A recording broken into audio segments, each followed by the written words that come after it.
बहुत मुश्किल है दुनिया का संवरना, तेरी जुल्फ़ों के पेचो खम नहीं हैं। मेरी बर्बादियों के हम नशीनों तुम्हें क्या, खुद मुझे भी गम नहीं है।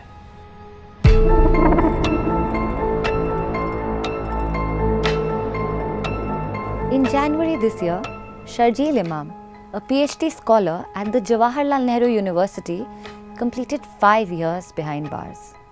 Meanwhile, his bail plea in the Delhi Riots larger conspiracy case has been pending in the Delhi High Court since 2022. I first reached out to Sharjeel with my questions for this interview via his lawyer in September 2024. But because it is very hard to establish contact with someone who is incarcerated under the UAPA, I did not expect to hear back anytime soon. Finally, in March, I heard back. It was a folder with photographs of handwritten answers that his lawyer had sent to me over WhatsApp. There was a little note at the bottom. Please do not remove any part of my answers. I will be grateful if it can be published in whole.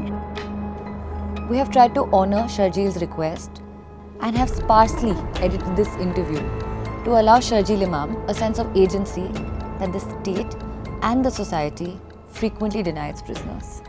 The first thing that I asked him was about his health. So how was he doing really? It is almost always difficult to accurately describe one's state in words. In my case, it becomes even more difficult because as a student of humanity's state of affairs and also as a political actor in it, it is impossible to distinguish between the I and everything else. To quote Ghalib, कतरे में दजला दिखाई न दे और जुज़ में कुल, खेल लड़कों का हुआ, दीदा-ए बीना ना हुआ. However, as far as my physical well-being is concerned, I am all right, with no major ailments to complain of. The restricted regimen of jail does lead to certain discomfort, but nothing to complain about. There is a certain loneliness because there are not a lot of people with whom I can discuss the topics and subjects I am most excited about. And this does take its toll over time. We then spoke about his family. How often does he get to talk to them? What do they talk about? I get 3 calls of 5 minutes each per week as per court order, and also a 15-minute video call per week. So a total of 30 minutes. My mother is holding on, hoping that I will be out soon. However, her health is deteriorating and she remains unwell most of the time. She's in her late 60s and has spent a difficult life of patience and hardship, as is the case with most women. The loss of her husband 11 years ago and my arrest 5 years ago made her life even more difficult. I hope I'm able to go out and spend more time with her. Then there is my brother, just 2 years younger, who will be 35 in April. He has been supporting both my mother and me for 5 years now. Apart from that, he has been listening to my demands for books, etc., complaints and the occasional scolding. Despite requests from everyone, including me, he refuses to marry, saying that he won't be able to do it unless I am released, and not just on interim bail. I don't approve of his decision, but I can empathize and try to understand. Our conversations are typical. We talk about court proceedings, especially my long drawn-out bail hearing in the Delhi High Court, 3 years and counting. We talk about relatives, who is doing what, who passed away. We talk about political developments, especially in Bihar. We talk about our village and also the neighborhood I was raised in Patna's Sabzi Bagh, where my mama lives. Sharjeel Imam, still an under trial, has been in jail for over 5 years now. Therefore, I wanted to find out if on some level he believes that the worst may be over now. I have started my 6th year in judicial custody. I can't say whether the worst is over. I mean, if you talk about just my bail in this UAPA case, then yeah, 5 years may seem like enough to get bail and hence make us optimistic about the future. However, as I noted earlier, the real issue still remains unresolved. If I have given up my career in the corporate world to study history, to seek justice for my community as well as other oppressed people, to fight for democratization of the Indian polity, to fight for political rights, etc., then getting bail doesn't mean that the worst is over.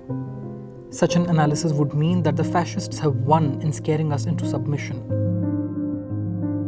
The worst is over only when the Muslims of India get their proper share in this democratic setup. This struggle, this incarceration, this is not a personal struggle. I am just one representative of a larger phenomena spanning decades. There's a long road ahead. If you spend enough time anywhere, you're bound to make a lot of friends, cross paths with a lot of people. But how does that pan out in Indian prisons? 5 years later, has Sharjeel been able to make friends? And while in jail, who is it that he talks to? Over the years, I have made many acquaintances. Some of them can be called friends as well. But jail is an unstable place. People are released, transferred to other wards or jails, and overnight, you lose someone who had become a part of your daily life. Besides, the first thing you learn here, as I have already mentioned, is to not trust anyone, because almost everyone would say that they are innocent. Many would not even tell you what they are accused of, and that is totally understandable. So it's difficult to ascertain whether one is frank about one's guilt or innocence or motives. In such a context, friendships would be rare. However, there are some who are frank, and I do have meaningful conversations with them. Then there are those who are victims of circumstances. It doesn't absolve them, but one can empathize with them and try to understand their situation. Besides, a lot of inmates, hundreds so far, come to me with their charge sheets, etc. I read charge sheets and judgments on a daily basis and discuss them with the inmates. It has made me aware of a lot of details about these cases and inmates, and I honor that trust by being silent. There are always a few political prisoners here as well, with whom I get to talk once in a while. I enjoy these conversations the most. I have 2 cats living with me in my cell, a 3-year-old male cat Chotu and a 2-year-old Lisa. Lisa's twin Max fell ill and had to be sent outside to a family last week. All 3 have lived with me since their birth, when their mother brought them to me.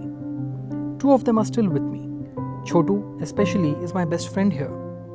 I hope to bring them along when I'm released. Apart from that, it's a lonely existence with my books. A lonely existence with his books. Imprisonment for that long would make anybody think of all the things that we take for granted when we are free. An open sky, an education. So what is it that Sharjeel Imam looks forward to the most for when he comes out? That is a difficult question to answer. On the personal front, I am looking forward to spending time with my mother and brother. As a student of computer science, I am excited about developments in AI tech. I look forward to learning more about them. As a student of modern history, I realize that a lot of history writing can be expedited through AI because a very large amount of primary data exists in digital format or can be easily digitized, especially for modern history. I also look forward to finishing my thesis on cow slaughter and communal conflict, which was taking final shape when I was sent to jail. But most of all, I am looking forward to a life of learning and struggles, which inshallah will be very rewarding. In the beautiful words of Majaz, उठेंगे अभी और भी तूफान मेरे दिल से, देखूंगा अब इश्क के ख्वाब और ज़्यादा. But these are just a few excerpts from Sharjeel Imam's interview with us. To read the full interview, log on to the Quint's website.